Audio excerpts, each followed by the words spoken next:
আসসালামু আলাইকুম। ওয়ালাইকুম আসসালাম। ভালো আছেন নি? আছি ভালো। আপনার সাথে আসলে একটা আমরা নির্বাচন নিয়ে কিছু কথা বলতে চাচ্ছিলাম। আপনারা বর্তমান নির্বাচনের কি পরিস্থিতি বুঝতেছেন? কি নির্বাচন হবে? নির্বাচন তো যে হিসেবে দেখা যায়, মনে করেন পরিস্থিতিও খুব ভালো দেখা যাচ্ছে না। ভালো দেখা যাচ্ছে না মতো বর্তমান সরকার দিবে আছে, অন্তর্বর্তী সরকার ইবে আরো 2 বছর দেশ চালাইলে দেশ হইতো। আপনারা চাচ্ছেন কি ইনু সরকার আরো হ্যাঁ, কিছুদিন আরো থাকুক? 2 বছর থাক।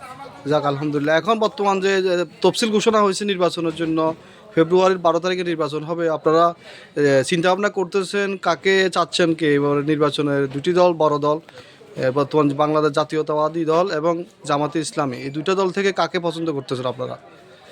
মানে কাকে চাচ্ছেন যে একটা দেশটা পরিচালনার জন্য যোগ্য মনে করতেছেন? যোগ্য দেখি আমরা দেব, দেখি নাইজি তো সম আছে, মনে করেন সম এই হিসেবে এখন আপনাদের এমনি বাংলাদেশের এক প্রেক্ষাপট এবং বিভিন্ন প্রেক্ষাপট আপনারা কাকে এগিয়ে রাখতে চাচ্ছেন, কি বাংলাদেশ জাতীয়তাবাদী দল বিএনপিকে নাকি জামাতকে?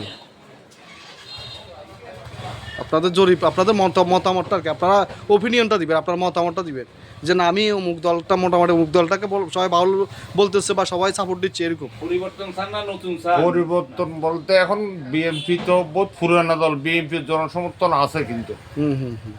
এটা আপনারা পরিবর্তন চান কি না, নতুনভাবে কাউকে ক্ষমতা বসাতে চাচ্ছেন বিএনপি কিনা? তো আসবে দেখি, তখন বললেই। আচ্ছা আচ্ছা, আপনারা চাচ্ছেন বিএনপি, আশা করি বিএনপি হবে এরকম একটা চিন্তা ভাবনা করতেছেন। আচ্ছা, বিএনপি যদি হয় দেশের কি উন্নতি হবে?